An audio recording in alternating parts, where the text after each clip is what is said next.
badge means so many different things. It's the most precious thing in our uniform, and nobody wore this badge more proudly. This badge more than Stephen Vincent. He embodied what it means to be a Louisiana State Trooper, what it means to be a first responder. 13 years on the police force, a wife and 9-year-old son to come home to. Just another cop doing his job, trying to help a motorist who had driven his pickup truck into a ditch. Not knowing how drunk this person was, the murderous intent he held, and the shotgun in his hand. No longer a wife and son, now a widow and a child who will grow up without his father. And still there are those who hammer away at cops who make such stops, always with their hand on their weapon, and who shoot to defend themselves from people with intent they are unaware of. Let's go ahead and get to this. He's a former member of the New York City Police Department, has testified before Congress on criminal justice issues. Now a radio talker on WJNO in West Palm Beach, Florida, John Cardillo joins us here on the set. John, it's a pleasure to have you here. Good to be here, Ed. I wish under better circumstances. I'm getting tired, personally, of hearing about this and a lot of these people who are angry at cops and traffic stops. This is a 43-year-old man, a senior trooper. Yep. Tried to talk a guy out of the vehicle stuck in a ditch, professionally. They have the tape. Truck door opens, guy comes out with a shotgun and kills him. He dies later of his wounds. Is it not fair to say that we are getting to a point where every cop, whether it's in a Times Square setting or out in the middle of nowhere, walks up to the door and knows there's a real good chance that he or she is not going home that night simply because of a traffic stop? Oh, sure. Sure. I've long said in the media, to just general people I talk to, two most dangerous situations police encounter are domestic situations, they don't know what's on the other side of the door, and car stops. It's not SWAT that has the most dangerous job. Say that again 1 second. I'm going to interrupt you. Doesn't know what's on the other side of the door. You never know. You never know. Now, you may be pulling somebody over for a red light. They might think you're pulling them over for the bank robbery they just did, or the woman they just raped, or the carjacking they just did, and it's a stolen car that hasn't been reported. So as a police officer, you don't know the intent of the person inside the vehicle or what they might have done minutes prior.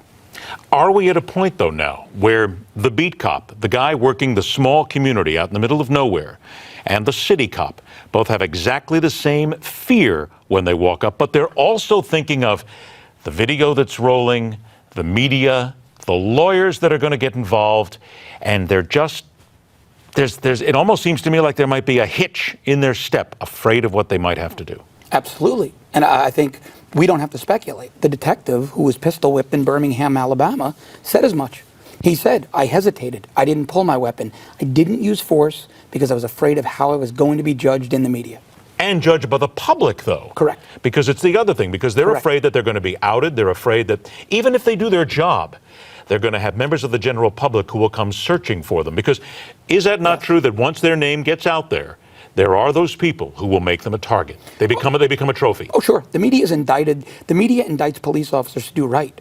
So every cop is now a target. Every cop is a trophy. Every cop is a target. And to the criminal element, a cop is a big trophy. I want to talk about the cop that you mentioned, the Alabama police detective. And he even said he feared retribution on the streets and in the media. Social media was out there. Captions on the picture like, pistol whipped his ass to sleep. Yep. Is exactly what it said, and put it out there. There are people out there, John, who are making fun of the cops, who enjoy this, who are getting hits off it. How then is a cop supposed to do his and her job? Very difficult. I mean, there was a time when this was unheard of. Unheard of. People wouldn't have stood on it, filmed this, and gloated about it, and laughed about it, and mocked it. They would have called 911. They would have jumped in. You know, let's also give credit to these motorists in Louisiana, in Lake Charles, when Trooper Stevens was killed. They jumped in. They cuffed the bad guy. So we're not seeing that in certain areas. In certain areas, we're seeing more of a criminal element that gloats about this. It's very tough. And you're right.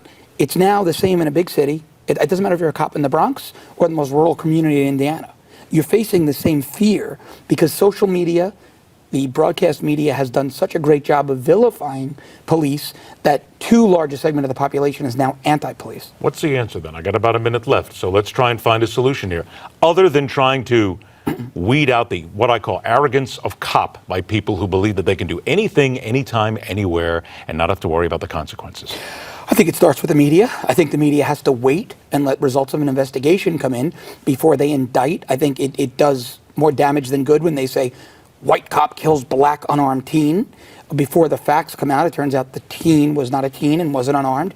I think if the media took a step back and a breath and waited for the result of the investigation, we'd see less intense inflammatory feelings. But you don't see that happening anytime soon, Oh, no. especially at the local media side. Local media loves to jack this up, and I've seen it here in our town and so many others. They just got to put the big banners on it and the big animation to get it out there. Oh, the lead sells. So I don't see it out. Yeah, I agree. We're going to have you back again, and we're going to continue to talk about this, because this is frightening to me, how cops can't do their job anymore simply because of this. John, it's a pleasure, my friend. Always a pleasure. Thanks a Ed. lot for stopping by.